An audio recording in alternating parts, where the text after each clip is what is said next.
Recording in progress.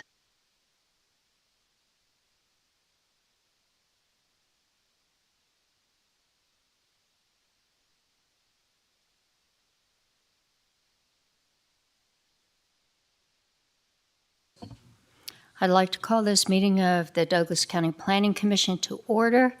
We have a quorum. It's nice to see all 7 present and seated. I would like to ask Jim Slade, our newest commissioner, to lead us in the Pledge of Allegiance. But before that, I would ask Jim Slade to make comments. Thank you, Madam Chair.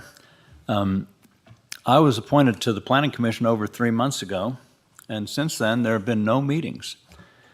After my appointment, the chairman of the county commissioners said that he thought maybe they wouldn't have any more Planning Commission meetings this year since I had been appointed to the commission. At first I thought he was joking, but as the months rolled by and meeting after meeting got canceled, I began to question that. I think it's good to have a diversity of opinions here on the Planning Commission, on any county commission. And I think my voice is one that will be valuable to the process, and I look forward to it. Thank you. Now the Pledge of Allegiance. Please stand and join me in the pledge. I pledge allegiance to the flag of the United States of America and to the republic for which it stands, one nation, under God, indivisible, with liberty and justice for all.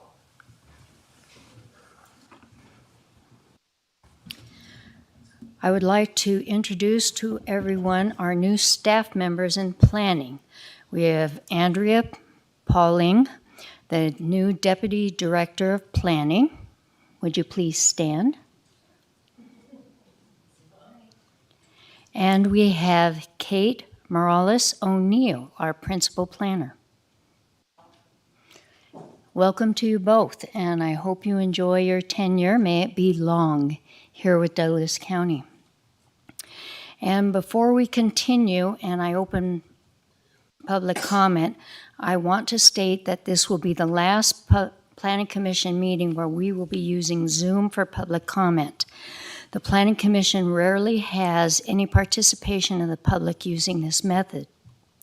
Those wishing to communicate with the Planning Commission can still appear in public or submit written comments. We will, however, maintain the ability for Planning Commission members to participate by phone if out of the area as written in our bylaws and in the NRS. Are there any commissioners in opposition to this decision? If not, this will be going forward with our August meeting. Thank you very much. At this time, public comment will be opened, and it will be taken on those items that are within the jurisdiction and control of the Planning Commission. It is requested that members of the public hold their comments to agenda items when they are considered. If the content is disruptive or disrespectful to commissioners, staff, or members of the public, the individual will be told to stop speaking and sit down. Public comment is limited to 3 minutes per speaker. May I have the first speaker, please? Write your name on the list, state it for the record, and please speak clearly into the microphone.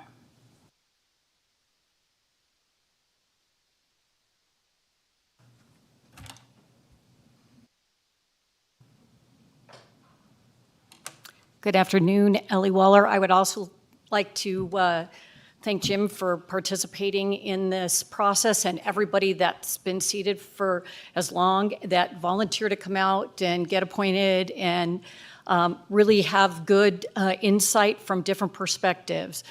Second, I don't necessarily agree with the Zoom, but it's I just wanted to let you know it's not very often that I can't make it, but I do work part-time jobs, and it allows me to take my computer and participate. I do send in written comments, which I don't believe are as effective as participating in person. Thank you. Thank you, Ellie. Next speaker.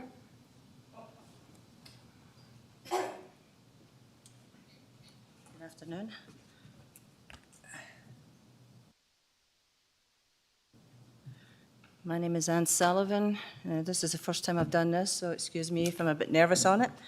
It's regarding the plan for Topsy and Lila Lane. Now, I'm the owner of a home in Lila Lane.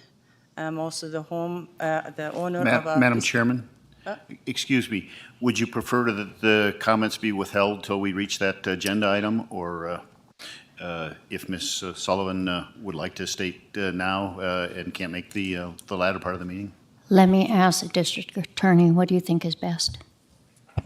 It's entirely up to you, Madam Chair, but I know in the past you have indicated that you wanted people to provide public comment whenever the action item comes up for discussion. So, but again, it's up to you. You can allow it or disallow it. Ms. Sullivan, would you wait until item 2 comes on the agenda? Oh, okay, all right. Thank you. Are there people for public comment? Seeing no one rise, Colleen, anyone on Zoom? Thank you, Madam Chair. No, we only have county staff on Zoom. Thank you. At this time, I will close public comment and ask for approval of the agenda. May I have a motion, please, if there are no, there is no discussion? I move to approve the agenda. Is there a second? Second. All those in favor? Aye. Any opposed? Motion passes, 7 ayes. At this time, do we have a motion for approval of the minutes? Madam Chairman, I'd like to make a motion to approve the minutes from the April 6th meeting as corrected. Second? Second. Do we have any discussion?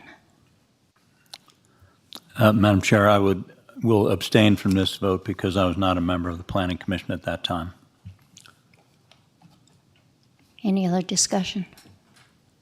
Madam Chair, I'll recuse myself because I was not attending that meeting. Any other discussion? Seeing none, I will call for a vote. All those in favor? Aye. Aye. All those abstaining? Kim? Jim is abstaining and Ken is recusing himself. Is that clear for the clerk?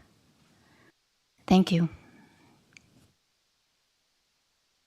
Now we will move to public hearings. Before we start, I have something I'd like to make clear.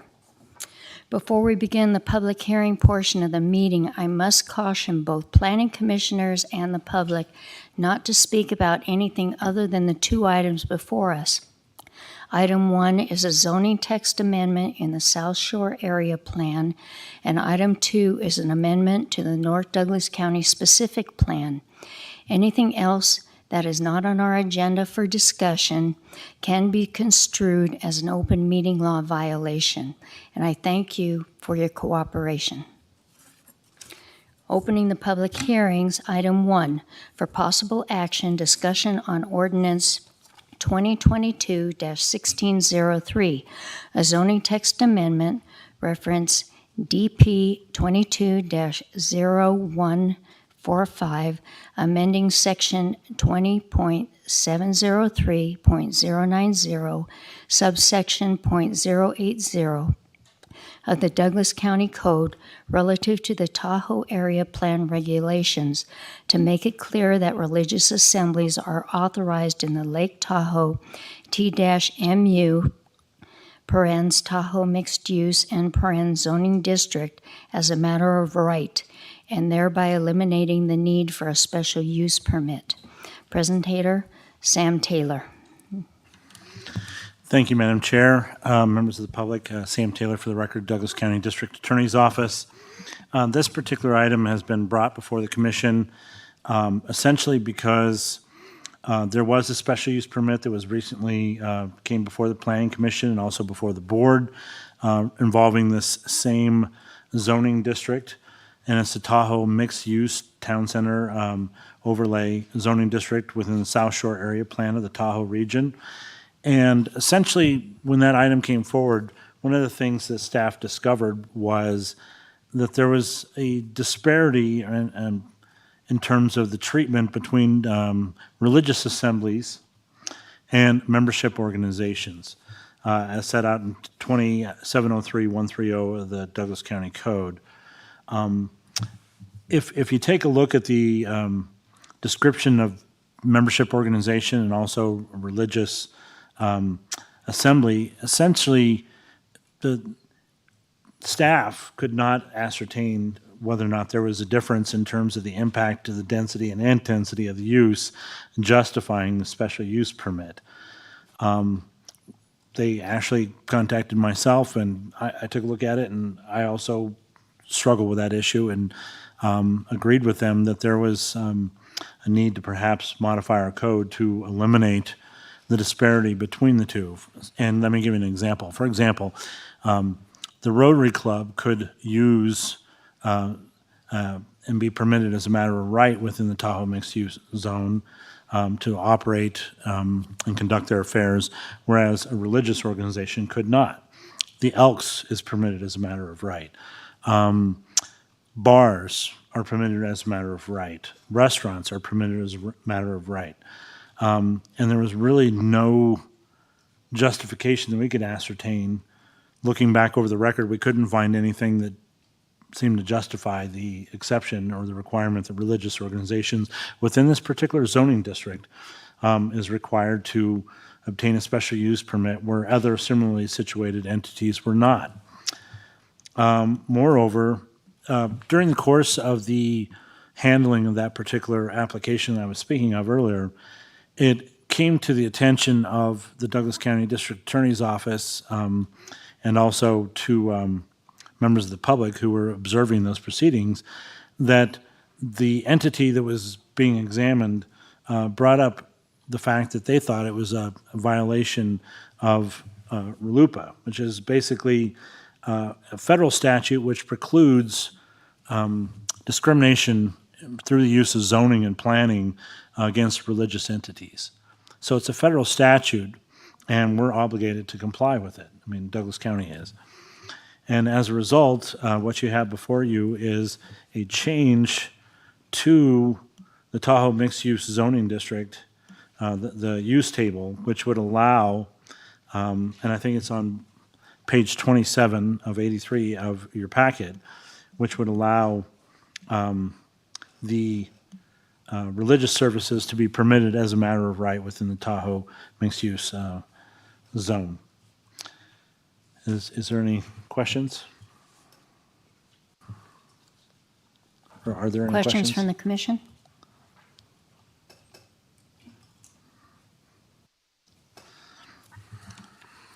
Jim? Well, I do have a couple of questions that I've shared with Mr. Taylor previously, but I'll run through my concern here and let him explain why I'm wrong.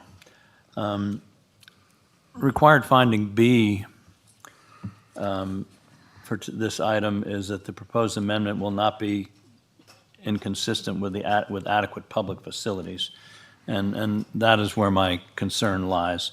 Let me just start by, I know Mr. Taylor and the planning commissioners know a lot of this, but Tahoe mixed-use area is a mix of tourist, recreation, commercial, light industrial, public service, and residential uses. And a special use permit is for those uses which are generally compatible with the land uses permitted by right in a given district, but which requires individual review of their location, design, configuration, and imposition of conditions to ensure the appropriateness of the use at a particular location within a given zoning district. And one of the required findings for a special use permit is that it be compatible with and preserve the character and integrity of adjacent development in neighborhoods and includes improvements and modifications to mitigate development related to other impacts, to adverse impacts. And they go through a whole laundry list of what those adverse impacts might be, but one of them is parking. And this is the one area that I thought I would mention because the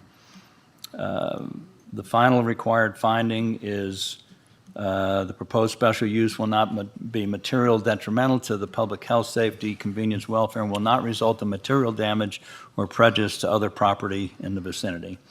And, you know, people that live or have businesses that are close to potentially large gatherings that happen from time to time, perhaps during the workday for businesses or other times for residences, because this is a mixed-use area, they might find the parking very challenging if every week at 1 o'clock there was 150 people gathered for whatever reason, whether it was a religious gathering or a membership organization. Having said that, it's clear that there should be no discrimination against religious assemblies and that they should be treated exactly the same way as membership organizations.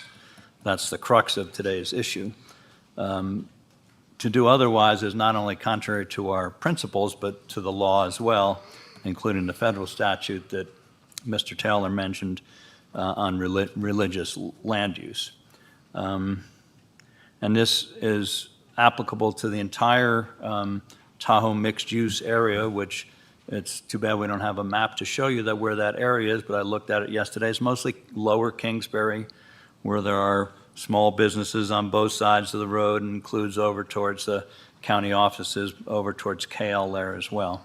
But there are a lot of different businesses there that can be affected by parking issues where their clients can't really find easy access to their businesses. So that is my concern, and you know, I've had this discussion with Mr. Taylor, and he's explained to me why I'm wrong, and I will probably vote in favor of this, but I wanted to give him the opportunity to explain that. And then I have a couple other short questions. May I, Madam Chair? Okay. Sam Taylor for the record, Douglas County District Attorney's Office.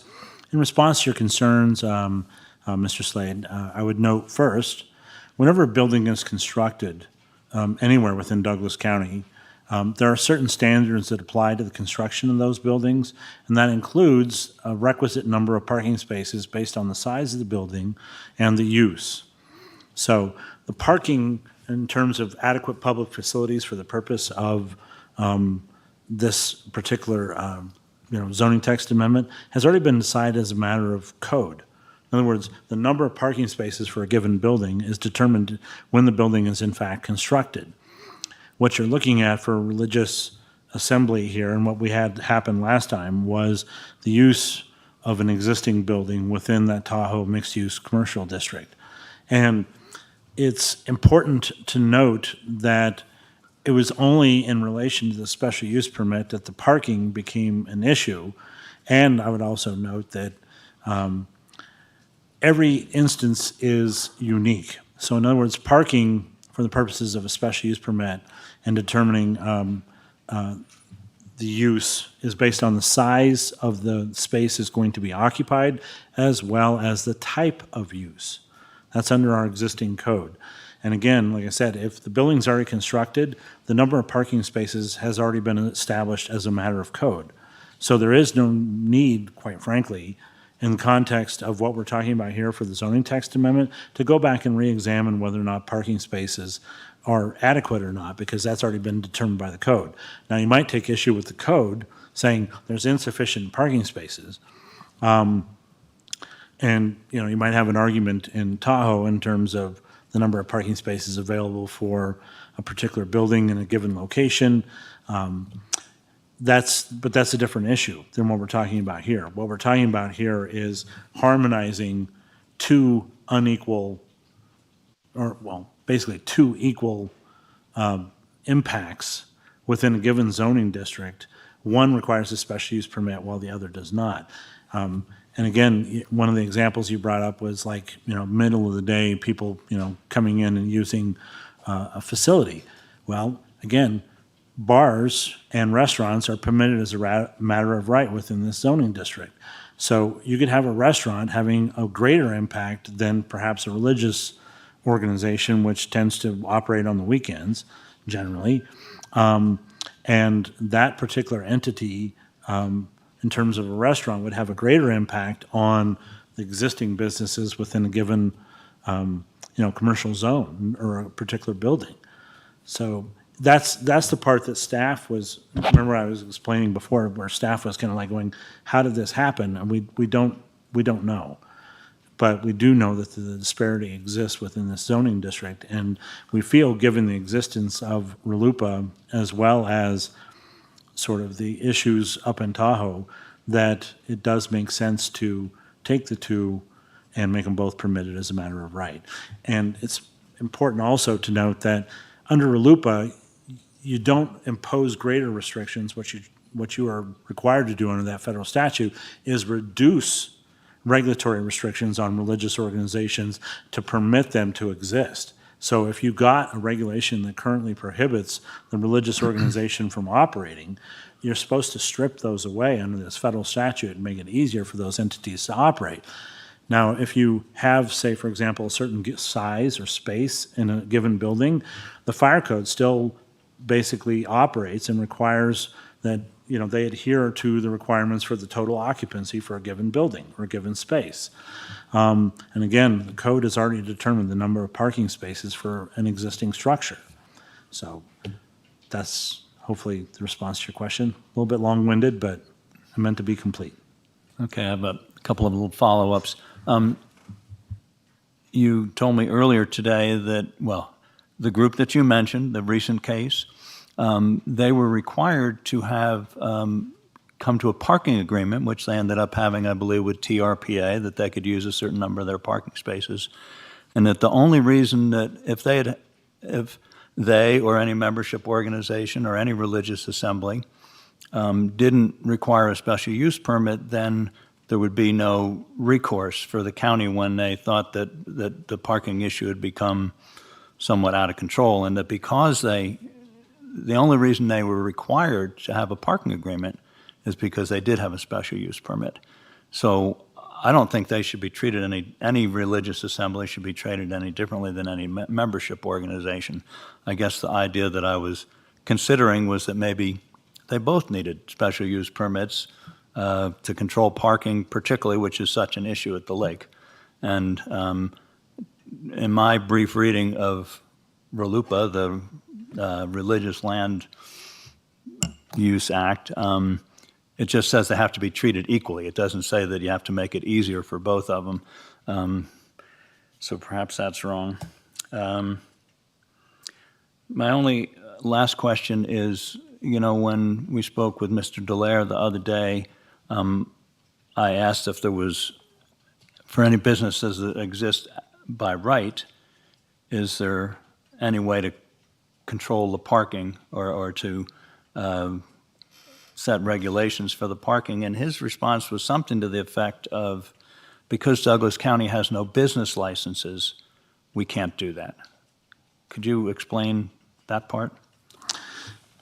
Madam Chair, may I? Once again, Sam Taylor for the record, Douglas County DA's office. First, I'm going to take your query in two parts, Mr. Slade. First, relating to the aspect of parking that Mr. Dallaire was speaking about, I was present during that conversation, and one of the things he brought up was the fact that once a building is constructed, and during construction, we, Douglas County, during the permit process, indicate to the person constructing the building how many parking spaces they're required to have. That's, if you're going to do a residential subdivision, you're supposed to have so many, RV parking spots. Same thing with a commercial entity, commercial building, you're supposed to have X amount of parking spots. That's a set formula in code based on the size of the building and the type of use. So those formulas are just applied mechanically. And it's the same with respect to the use here for example, restaurants. One of the things that you were concerned about is differentiating between sort of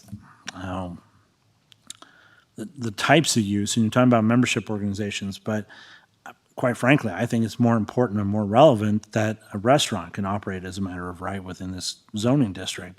And they have a greater impact generally on parking than the religious entities, especially in the context of midweek, parking availability. In terms of the business license requirement, one of the things that Mr. Delaire was talking about there was recourse with an existing business. If we had business licenses and they were operating outside the confines of the code with respect to the manner in which they're conducting themselves, then we would have recourse to engage in active enforcement activity against their business license. Maybe suspend it, revoke it, whatever. I think that's what he was trying to get at. Quite frankly, I didn't understand that in the context of the manner you just brought it up, but it is important that if you're going to have recourse against an entity, you need to have code enforcement, authority or enforcement authority. And currently over businesses, once they begin to operate, they register with the state, and we just don't have within Douglas County mechanisms to prevent that business from operating and really regulate them other than if you had a business license regime. I think that's what he was going for. Thank you for those explanations. Could you turn off your microphone, please? Any other questions or comments from the commissioners? I'll open this up to public comment. Please state your name, sign in.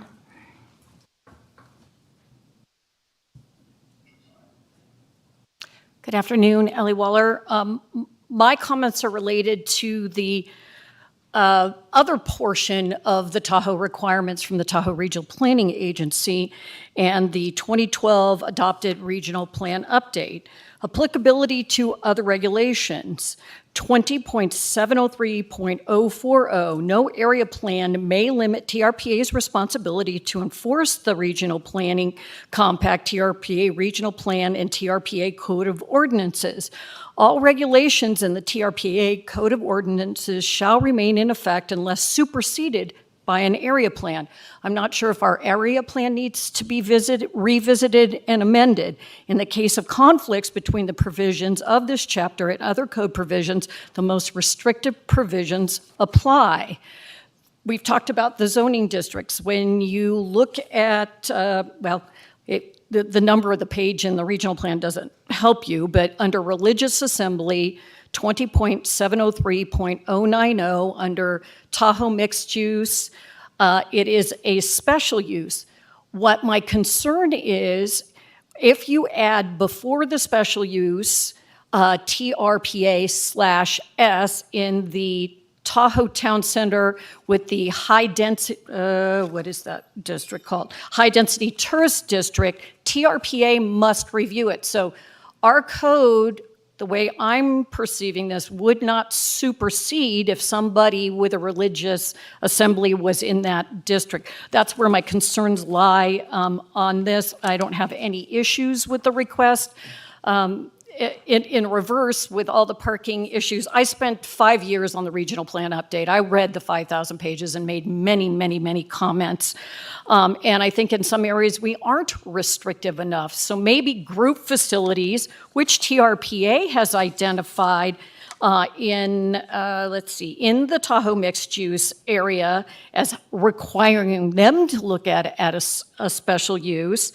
But then in their high density tourist area, it's TRPA permitted, even though they have to look at it. So the two codes are kind of in conflict.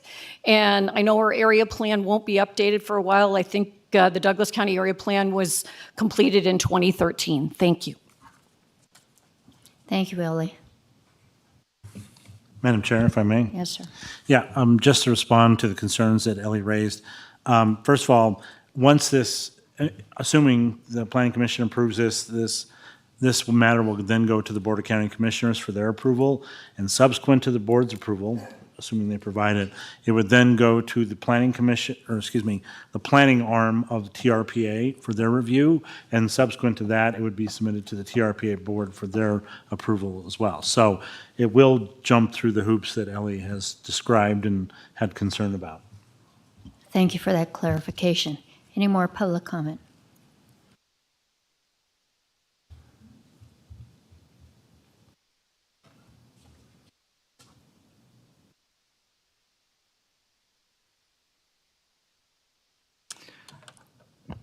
Lori Lyle. I have a question and I also have a position. I fully support the board's approval of this item.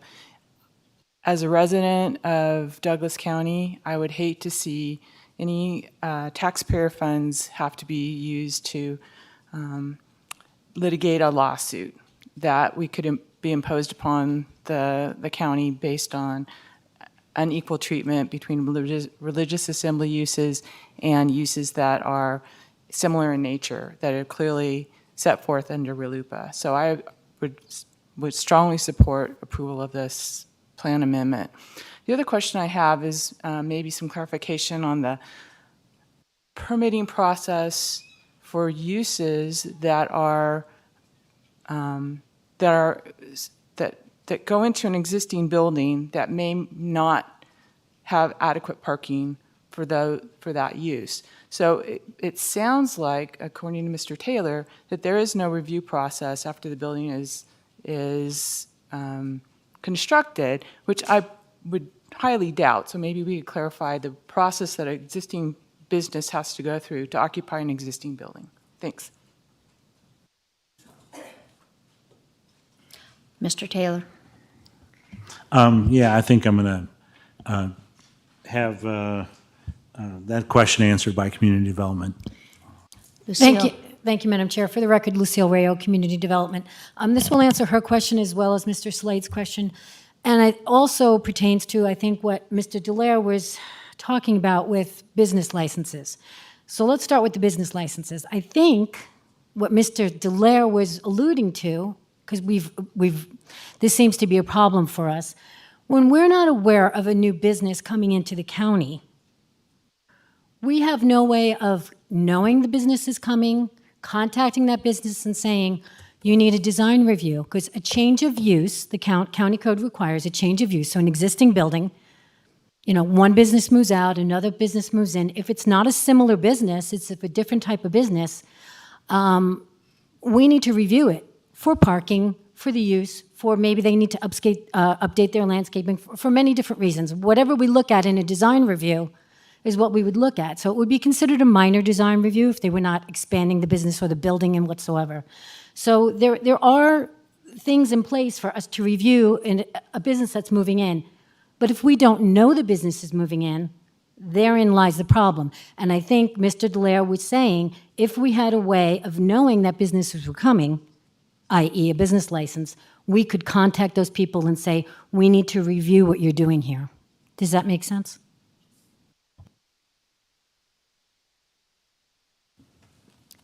Any more public comment? Colleen? Thank you, Madam Chair. We still only have county employees on Zoom. Thank you. Seeing no one else for public comment, I will close public comment. Any more discussion from the commissioners? Jim? Yes, thank you, Madam Chair. I have a question for Ms. Rao. It's my understanding, correct me if I'm wrong, that Douglas County has the option to have a business license requirement, and that many counties in Nevada have that requirement. Other than the generally tax-averse nature of Douglas County, can you explain to me why we don't have a business license requirement? Point of order, Madam Chairman. This is straying a little bit far from the subject that we have before us, and I would ask that those comments be directed privately for an explanation of this issue. I agree this is a policy issue, and if you have more questions, you can direct them to the DA.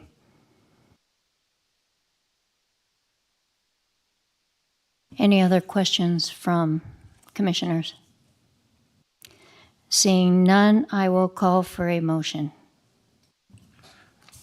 Madam Chairman, before we go to a motion, I would like to make some brief comments on this agenda item.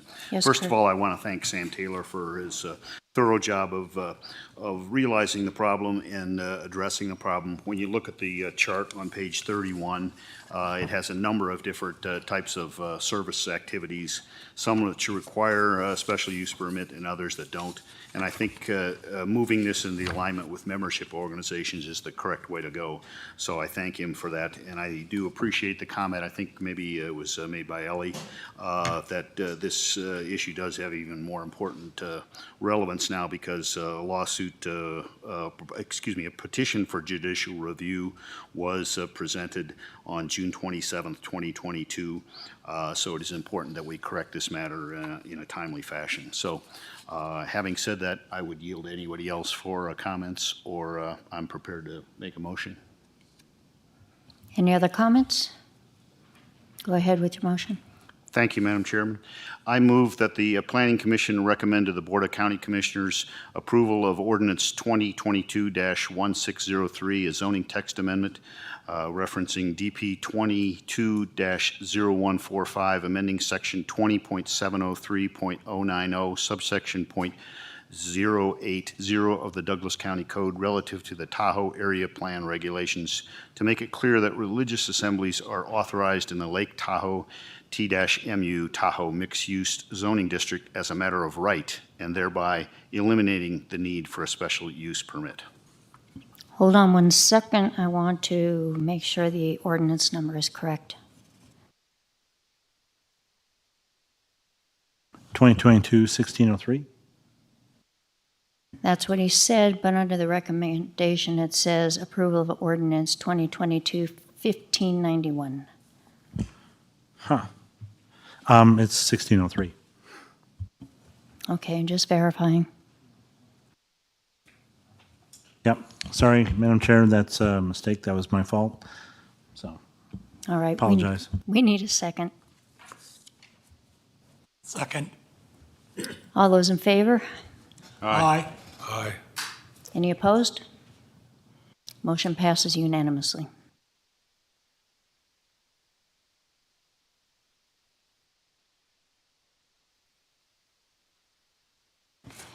Moving on to item 2. For possible action, discussion on a resolution number PC 2022-02, relative to an application to amend the North Douglas County Specific Plan Amendment DP 22-0103. The amendment proposes a change to the use matrix to allow the use of independent congregate senior living community and nursing, convalescent, residential care facility by way of a special use permit in the multifamily residential zoning district. The subject parcels are located south of Topsy Lane and east of Highway 395 within the Indian Hills/Jacks Valley Community Plan. The property owners making the request are Riverwood Properties LLC. The affected parcel numbers within the specific plan are 1420-06-701-009 and 1420-05-201-011. Lucille Rayo presenting. Thank you, Madam Chair. For the record, Lucille Rayo, Community Development. I'm going to start out with the vicinity map, but before I start, I just wanted to make it clear that what we're here for today is an amendment to the specific plan, to the matrix. As you all know, this specific plan's been around for a long time. There's been many changes to it. For some reason, within the matrix, this use was not included in it. And so what we're asking for today is that it be included, or the applicant is asking that. It is within the Douglas County Codes matrix, so we're just asking for it to be in alignment with that. So I think I'll just get into the presentation. We also have the applicant here today that will be here for answers, questions and answers. She has a presentation as well, and so we'll just jump in. So we're having a little technical difficulty. The share screen is not up, so I don't know if SOSU needs to do something with that, but I think Colleen is trying. So, okay, there we go. So Colleen and I are both going to be driving. She's just going to follow what I'm doing since She's sharing on her end. Okay, Colleen, let's go to the vicinity map. Sorry for the technical difficulty. All right, if you hit on the bottom, Colleen, on the bottom, the bottom right, the slideshow presentation. Yeah, okay. So keep going right. Yeah. One more. Let's click on that. There you go. All right, thank you. All right, so here's the vicinity map. This is the North Douglas County specific plan in red. That's the red boundary that you see. And then the parcels within that are the parcels included in the North Douglas County specific plan. There are many different zonings within the specific plan. Basically, what we're talking about today has to do with the multifamily residential portion, or multifamily. The starred area of that parcel is the area where future project is proposed, which we're not here to talk about today, but just so you know, that's basically the location of the future proposal. So the North Douglas County specific plan is comprised of 624 acres. It's located in the North County within the Jacks Valley Indian Hills Community Plan. It occupies the northeastern corner of Douglas County. The subject parcels are vacant and they're zoned multifamily. A special use permit application for parcel 1420-06-701-009 to allow independent congregate senior living community and nursing convalescent residential care facility has been received and will be brought before the Planning Commission if the amendment to the specific plan is approved by the Board of County Commissioners. So we'll be going to the County Commissioners, I believe it's August 4th, and then if all goes well, we'll be bringing the special use permit to the Planning Commission the following week. So on your staff report, packet page 39, there's more detailed information on the history of the specific plan. So the specific plan must be amended in order to accommodate the proposed changes to the table of allowable land uses within the specific plan. As I stated before, County Code does allow these uses within the multifamily residential zoning district with a special use permit. So the current specific plan does not allow these uses with or without a special use permit, and that information is on packet page 41. So this is the proposed changes to the existing table of allowable uses in the specific plan. You can see them highlighted in red. Uses of nursing convalescent residential care would be added with a special use permit, and independent congregate senior living community as well with a special use permit. This is current county code, so as you can see highlighted in yellow, those uses are allowed with a special use permit. So we're just asking for the specific plan to align with code. These are the definitions for the two uses. Nursing, convalescent, or residential care facility is a facility which provides 24-hour residential care to persons who are not related by blood, marriage, or adoption to the owner, operator, or manager of the facility, and who do not meet the definition of family under Appendix A of this title. A nursing, convalescent, or residential care facility provides some level of skilled nursing or medical service to the residents. This use shall provide proof of having maintained, as well as periodically requested by the county, all state, local, and federal permits. And then independent congregate senior living community is an independent living community that entails private dwelling units, apartments designed for an adult population, 55 or older. It may include some supportive services, and not necessarily limited to meals, housekeeping, home health, and other supportive services. A number of common facilities, such as a clubhouse, pools, health facilities, and other personal services may be provided. So as you know, we are an aging community here. So this use is something that, is basically what we're lacking in this community. I don't know if anyone's ever tried to find places for their family, but this is something that's definitely, we definitely have a use and a need for. There was some public comment received that is part of the supplemental. You should have received some of that. It is on the website right now, and any other additional public comment will be uploaded after the meeting. Findings for a specific plan can be found in 20.612.050 and also on your packet pages 43 to 45. So they're A through E. On those packet pages is the applicant's responses to the findings, as well as staff's responses to the findings. Staff believes the findings can be made in the affirmative for the requested amendment to the North Douglas County Specific Plan Reference Development Application DP 220103, and your recommendation is on the slide there. Any questions? Any questions for Lucille from the commissioners?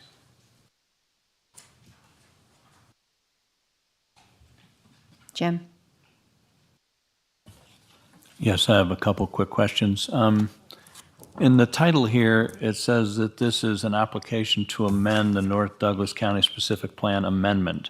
So we're amending an amendment, and excuse me because I'm new here, what is DP 22-0103?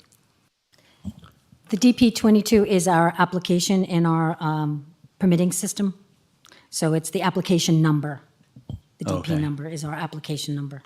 And are we amending an amendment? You're right, that the terminology does sound confusing. So there's been many amendments, 5 amendments to the specific plan, so maybe it should just say an amendment to the specific plan. Okay. I'm going to defer to Sam Taylor on that one. Madam Chair, Sam Taylor for the record, Douglas County District Attorney's Office. I don't think it's big deal one way or the other. It is technically an amendment to an amendment, but it is also an amendment to the specific plan, so either way works. Okay. Is it common for specific plans to have their own use matrix? I'm not all that familiar with all the specific plans, but this one does have a use table. I know there was some discussion early on, and Karen, the applicant with Manhart, can speak to this. There was some discussion with removing the matrix out of the specific plan and just defer to Douglas County Code, which does make the most sense. But for some reason, they put a matrix in there for specific uses, and to be honest with you, I have no idea why. I haven't been able to find anything in our records stating why they wanted to have a matrix in there. Again, maybe Karen may be able to answer that question for you. Madam Chair, if I may. Sam Taylor, then we'll go to the applicant. I think I can help you out. Mr. Slade, Sam Taylor again for the record, Douglas County District Attorney's Office. The North Douglas specific plan was basically created by Douglas County itself. And you sort of are correct in wondering whether or not these matrices exist in other specific plans. In general, they don't.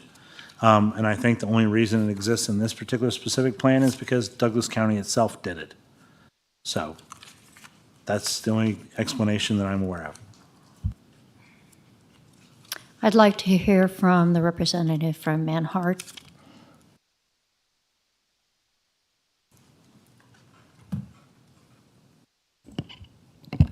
Good afternoon, Chris Baker with Manhart Consulting here on behalf of the applicant. I could probably shed a little more light. I know a lot of you were involved with various amendments to this document. So Sam's correct. This was actually a disposal of public property through Douglas County, and prior to the sale, they drafted this specific plan. The land use matrix is actually very uncommon in specific plans, and the discussion in the last amendment was to actually strike it completely. We haven't got there yet, and this project is in the works, and to be able to allow this to go forward, we were looking for consistency between Douglas County Code and the matrix. The unique thing is multifamily was not initially a zoning designation in the original document. So the multifamily was actually added in response to the tourist commercial addition by the Big George property in 2008. So what they did is they did a quick revision, and it was project specific, and the uses in that project only are listed in the matrix table. They didn't do a complete revision and add the entire Douglas County multifamily designations, just the project specific ones they were proposing. Obviously that project in 2008 never happened. And here we are. So we're left with kind of a broken document that is project specific on projects that never occurred.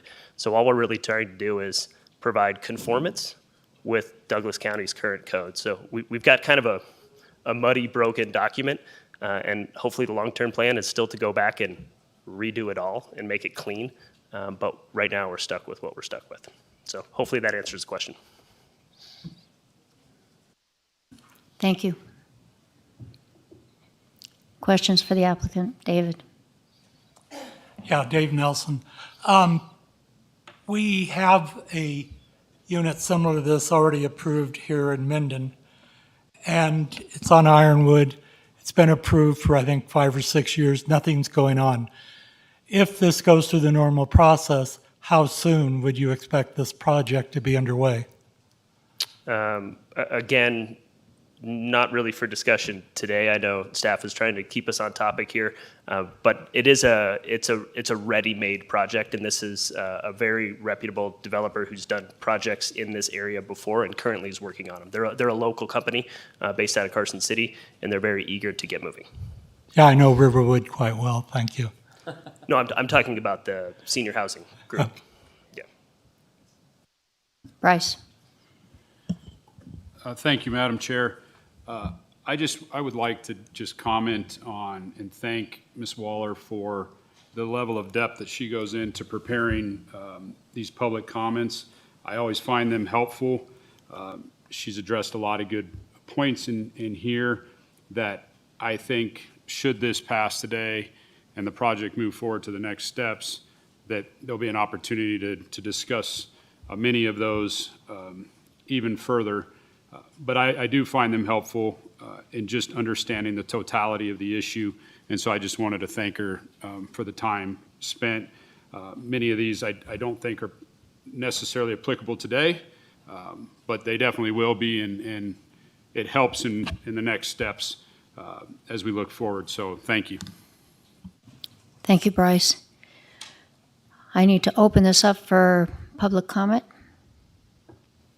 First speaker, and please sign in and speak into the microphone. Give your name for the record. Good afternoon, Ellie Waller.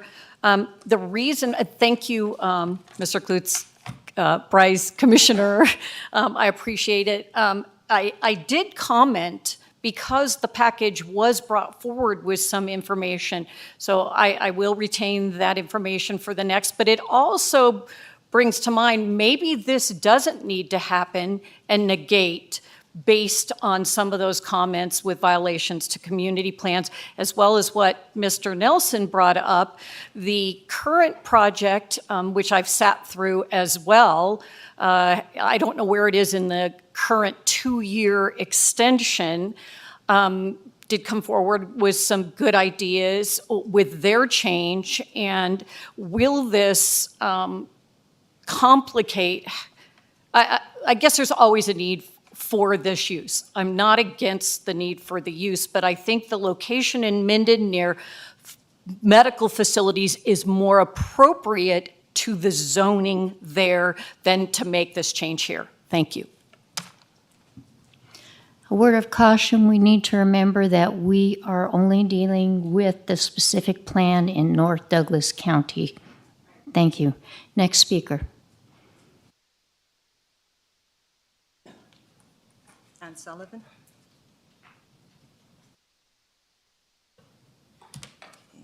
So I'm a resident of Lila Lane, which is directly across from where they're intending to build.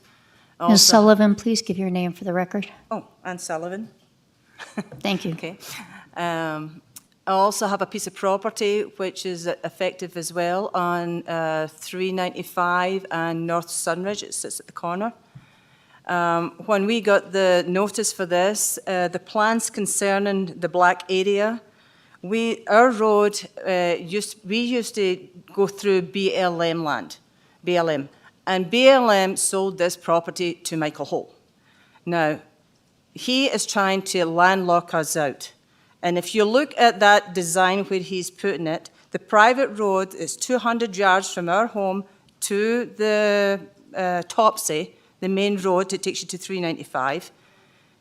He has built that black area across the private road. Now, up in our business area, there's a finger that goes across, a black area again, that covers our easement to get in and out of that property. Now, he has decided that he is going to terminate those dates for us. And it's May 23 for the home and November 22 for the business. Now, we had to hire a lawyer in order to fight this nonsense. We went to the judge. The judge has said to go back and negotiate it.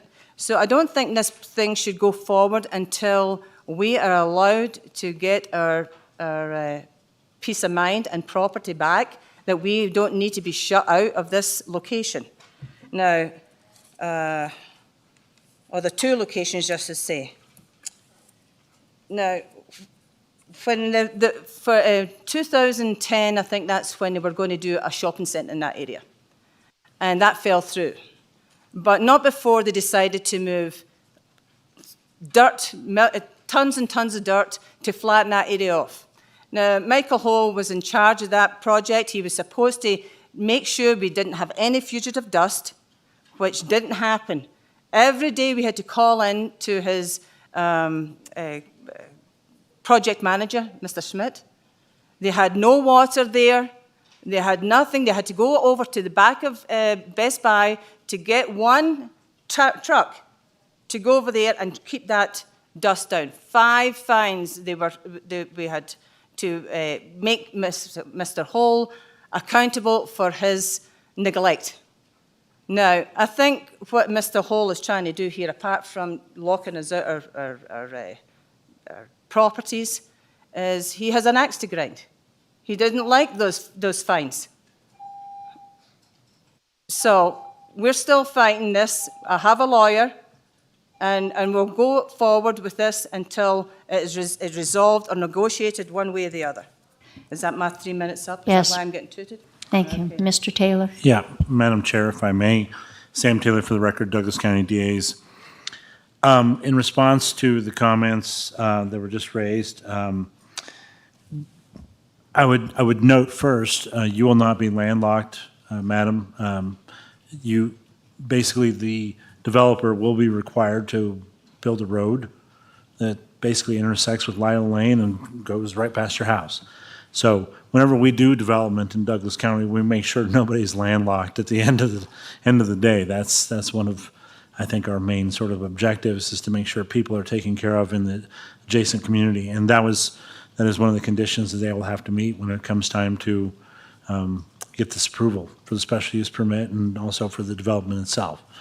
In addition, I will also note that, while you do have a dispute with Mr. Hole, the one with Lila Lane, I do understand that has some degree of relevance with this particular project, but your property on Sunridge does not touch this particular project, doesn't have anything to do with this particular project, and it isn't really related to it.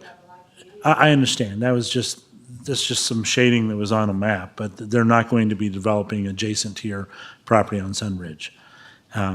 If you need, I'm sure that Chris can provide some sort of assurances in that regard as well. But we would make sure that you're not landlocked. Is there any other public comment?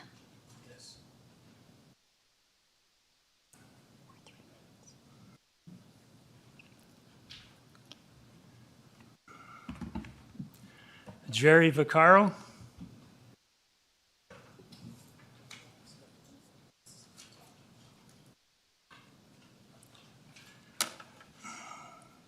I'm involved in 2 pieces of property, which my wife has just indicated. And on the plan that was mailed to us by this row,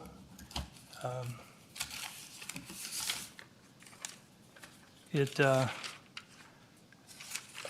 does not indicate the roadways designated as a result of your prior zoning and so forth. Lila Lane is a private street. We are grandfathered in. We've been there 25 years.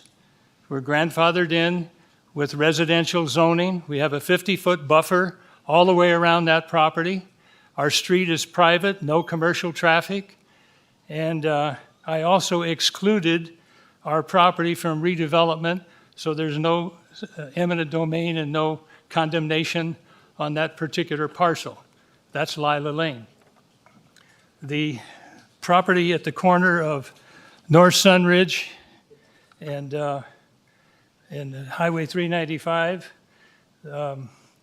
is being designated there for trying to block out our access. It's been a driveway there for 25 years, and we're now in court in Douglas County. It's been assigned to a senior judge out of Washoe County, and he's denied their dismissal, and it says go back to the bargaining table. Until these issues are resolved with our right-of-way and our easement, I don't think this plan should go forward, because they're not being honest by designating. They do not also show a 20-foot roadway deeded and recorded to the north property, or the south property being 3647 Highway 395. There's a 20-foot roadway going out our east fence allotted by NDOT, showing that has to be our deeded access road for the corner property. Corner property is commercial. It's used for commercial. It's been commercial for 25 years. So we're saying that we feel that this issue of trying to rezone and reschedule this with them not being honest about putting in roadways and easements and so forth, this should not go forward. This needs to be resolved in court first. And Michael Holt has been kind of stubborn with this. We've dealt with Mr. Chris Baker. He's been at my office. We've talked about it, and he's done nothing. Mr. Neonrip, you were the trustee on the property, and you knew there was a right-of-way issue. Thank you, Mr. Vaccaro. Okay. Madam Chair, if I may. Yes, Mr. Taylor. Yeah, I would like to address a couple comments made by Mr. Vaccaro. Sam Taylor, again, for the record, Douglas County DAs.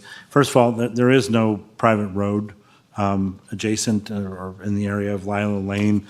Rather, it's a right-of-way granted by BLM under right-of-way number 56867 by BLM, and it was granted to a former individual who resided in the area, and then Mr. Holt did in fact buy the property. It was transferred from BLM and became basically private land. Now, that particular road, again, it expires the existing easement in May 23rd of 2023.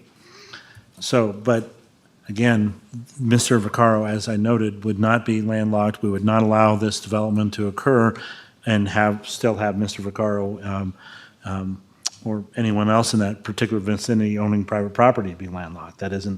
We would not allow that particular development to occur in that manner. So I just wanted to make it clear that there is no such thing as a private road in that particular area. Also, the Sunridge corner lot that Mr. Vaccaro is referring to is not related to this particular amendment, nor is it related to the project, which is the subject of this amendment. Thank you. Thank you, Mr. Taylor. Is there anyone else for public comment? Colleen? Thank you, Madam Chair. Still, we only have county staff on Zoom. Thank you. Seeing no one, I will close public comment and return comment only to commissioners and staff. Bryce. Thank you, Madam Chair. Once again, I want to say thank you to the members of the public for their participation in the process. I think it's always important and helpful. That being said, I just want to remind the public that we're not reviewing a project here today. We're talking about a plan amendment to make this consistent with the code. So I think should that take place today and move forward, I think there'll be plenty of opportunity to discuss if and when there's a project before us. I just want to remind everybody that that's not the case today. Thank you, Bryce. Any other comments or questions for staff? David? Yeah, I think I like this project better than multifamily residential in that location. It's really commercial. About 15 years ago, this was in RDA 1, and at that time, I fought against that primarily because it was an RDA, and we already had a lot of vacancies across the street. When you did some math, you discovered that we had too much retail there already, and I think that's been borne out. There's been so many vacancies in that project over the years. So I think this is a good project for this location. It does meet a need, I think, of Douglas County. I am surprised that the other one on Ironwood has not moved forward, but it hasn't, and we've got an aging community that probably need many more of these type of projects than we currently have on the books. So I think this is a good project that should go forward. Thank you. Jim, you had your light on? Yes, thank you. This, of course, is again today dealing with the use matrix. We dealt with that on the first item where we took away a special use permit, and now we're talking about adding a special use permit here. I have a couple concerns. One is the ever-changing nature of the specific plan up there, which I guess is somewhat understandable. This was originally agreed to in 2020 and has had amendments in 2001, 2007, 2008, 2018, and apparently it looks like at least 3 in 2018 to 19, which were the most substantive ones for this particular area, where it replaced commercial zoning, tourist neighborhood in general with residential zoning districts, multifamily, single family. So that was the most recent one, and now we being asked for another change. And I'm not suggesting it's been a bait and switch kind of thing. I'm very grateful that there's not a casino there with a 150-foot oil derrick belching fire and smoke every day, but it is ever changing. It's interesting to me the demographics of this decision. You know, the two things that people talk about always in Douglas County that need to be addressed. One is affordable, attainable workforce housing, however you want to define that. And that often is multifamily residential. And I think this would be a very good area for multifamily residential. The other thing some people complain about is that our population keeps getting older and older, in part because we don't have affordable housing for families with young children. So these items, those issues are related. When I look at the required findings for this change, this recommended change, finding A is consistency with the goals and policies in the master plan, and staff here mentions Goal 5 of the growth management and housing element, which is to increase housing opportunities for the elderly. And clearly this does that. Of course, Goal 3 of that same plan is, part of the plan is to increase affordable housing. So they seem somewhat in juxtaposition to each other. You know, if you put congregate senior living facilities and nursing homes on what could have been multifamily residential, affordable housing conceivably, then you're kind of going back and forth on those things. And of course, as others have noted, we do have a proposed and approved, although dormant, other senior facility right next to the Ironwood Medical Center. The other required finding that I would have more of a question about is, you know, is letter E, that the applicant has demonstrated the ability to provide transfer of development rights to meet the project phasing. And it's indicated here that that would not be necessary for this type of facility. And so my question is, would it be Madam necessary? Chairman, point of order. Again, we're not talking about a specific type of facility. We're talking about a change in the use matrix. I agree. I'm Jim trying is addressing the findings at this point, and I agree that right now we're talking about a conceptual plan, and so we need to keep that in mind. But he does have a point about the multifamily projects, and Lucille, could you address that concern, please? Thank you, Madam Chair. I'm glad you called on me. I did want to answer that question. So, Colleen, can you put up the slide that I have on the, here? So I just want to make it clear to everyone that this project is not taking up this entire, I'll wait till she gets there. This project is not taking up this entire parcel. It's a portion of this parcel. So there will be a larger area still for development for multifamily, such as what you're speaking about, Mr. Slade. Multifamily housing for young and the old. You know, multifamily housing isn't just necessarily for young families moving in. Multifamily housing, affordable housing, can be for the elderly as well. I mean, not everyone has, you know, the money to afford a new home. And so I just wanted to make it clear that that parcel or that area where the star is not just this one project. There could be multiple projects in there. I don't know if Chris has any history on that or any proposals on that other than the one that we're speaking about, but I just wanted to make that clear to you. And to answer your question about TDRs, so TDRs, as you know, are only required in a receiving area. This is not a receiving area. There is a portion of this project where TDRs are or were required, and that was over to the eastern portion. I hope I answered your questions. Bryce? Thank you. Thank you, Madam Chair. Ms. Rayo, is it not true that even with this change, that this conceptual project that's being proposed could go away and it all be built multifamily? For the record, Lucille Rayo, that is correct. Thank you. Kirk, you look like you're going to blurt something out. Lucille, as I recall, was not a multifamily project approved somewhere in this area back in 2019?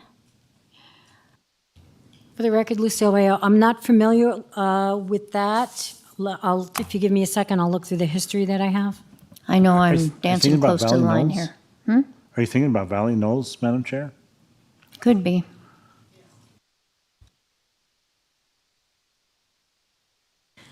Madam Chair, if you want to bring Chris up from Manhart, I believe he has the history on the project. He might be able to speak to that. Mr. Taylor, is that appropriate? Well, certainly. Okay. Chris? Thank you, Madam Chair. For the record, Chris Baker, Manhart Consulting. If you want to, Colleen, if you don't mind bringing it back up, I can kind of walk you through what's transpired since, I guess. No, just the same slide that was just up there, I think would work fine. Thank you.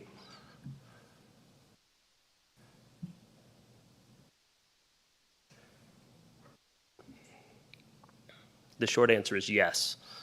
To the east there, I think a picture is worth 1,000 words here. That one's fine right there. So the orange area is all of the multifamily. So we're looking at there again. There was two property owners here. There was the Big George property, that is the eastern portion. If you kind of look at that purple piece there, or pink piece, the easternmost boundary of that kind of is the dividing line between the Riverwood Partners and then the Big George Group. The Big George Group did come in and exercise their multifamily. They did a for sale triplex project that a tentative map was approved, and I believe final plans are in process now, if not maybe even approved. That did require TDRs, and that was in the receiving area. So yes, there is an approved project that's moving forward that qualifies as multifamily, although it is a for sale product. The orange portion on the Riverwood piece totals approximately 35 acres.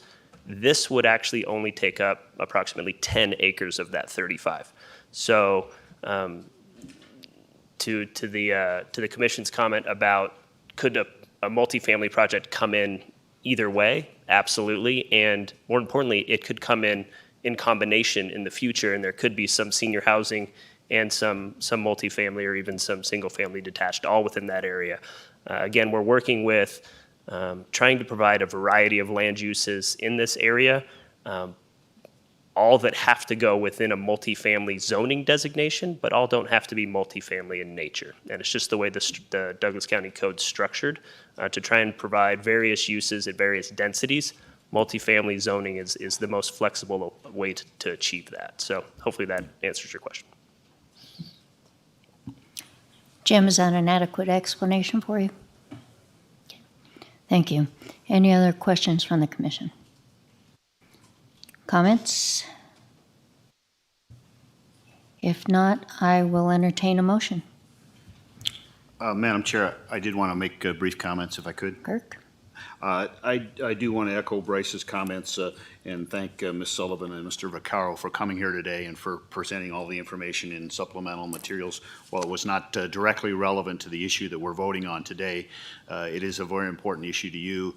I'm glad you've retained legal counsel. I hope you continue to consult with them and Mr. Taylor to protect your rights because that is very important to the Planning Commission and all the citizens of Douglas County. So again, thank you for coming.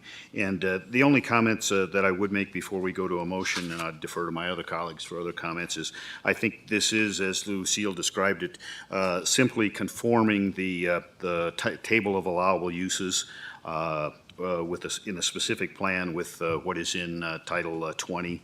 And I think we're only really making two minor modifications on the nursing home convalescent resident care facility and the independent congregate senior living community, which was not even in the specific plan originally. So it's more of a confirmation with existing code. It would be allowed anywhere else that had the appropriate zoning to allow them to get this type of property through a special use permit. So I think it's a simple matter that Lucille has explained well, and I would be in support of this when the appropriate motion is made. Any other comments? Ken?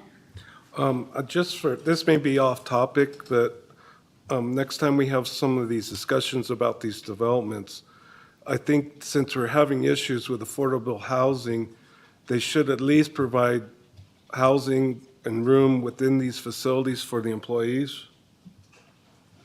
And that's all I have to say. That's a good comment, and we can agendize that for another time. Lucille's making notes. Thank you. Any other comments? Jim? Yes, I agree with Mr. Walder's last comments. This is just about bringing the matrix, the use matrix for this specific area, specific plan into conformance with Douglas County, and that's why I'll be supporting it. Bryce? David? No? All right. Madam Chair, if there are no more comments, I'd like to make a motion. I move to amend the North Douglas County specific plan allowing for the change to Table 3.1 and ensuring that the specific plan is consistent with its original approval and the proposed amendment. We are making a recommendation to the Board of Commissioners. Can you amend your motion, please? So amended. Is there a second? Madam Chair, I'll second. All those in favor? Aye. Aye. Motion passes unanimously. Thank you. At this time, I'd like to open for closing public comment.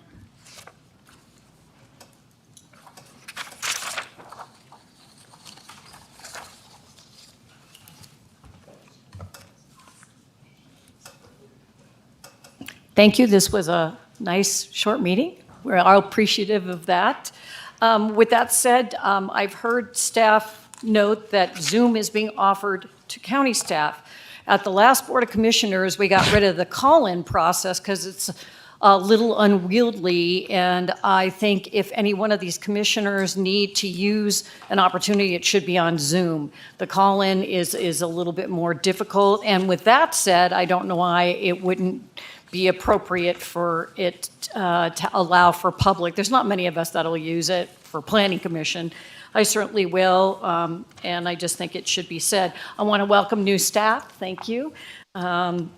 Also, I want to thank Mr. Baker for identifying a broken process. The specific plan has been piecemealed for years, and I know staff is overwhelmed, has a list of priorities a mile long, but we need to start looking at these specific plans in detail for correction and being brought forward, as well as the community plans, which is one of my things. I also would like to request a presentation, since it was brought up in the future. Again, it probably could go to the Board of Commissioners level at presentation, but with public comment about business licenses. Might be a future revenue source to help the county coffers, as well as at the last Board of Commissioners, we talked about the need, and in my public comment about affordable, achievable. We all need to understand the differences if we are going to bring this forward to this county as a need besides the convalescent. I think we need a qualified Nevada developer that's been through this process, because Placer County, where I came from, still has a project that is 5 years in the making, and it's really sad because we need that just like we need convalescents. Thank you. Thank you, Ellie. Anyone else for public comment? Colleen? Thank you, Madam Chair. No Zoom closing public comment. I will close public comment. Are there any closing comments from commissioners? My only comments would be to, once again, welcome Kate and Andrea. Thank you for being here, and thank you, Jim, and welcome to Planning Commission. If there are no other comments from anyone, I will close this hearing at 2:20 p.m. Thank you all.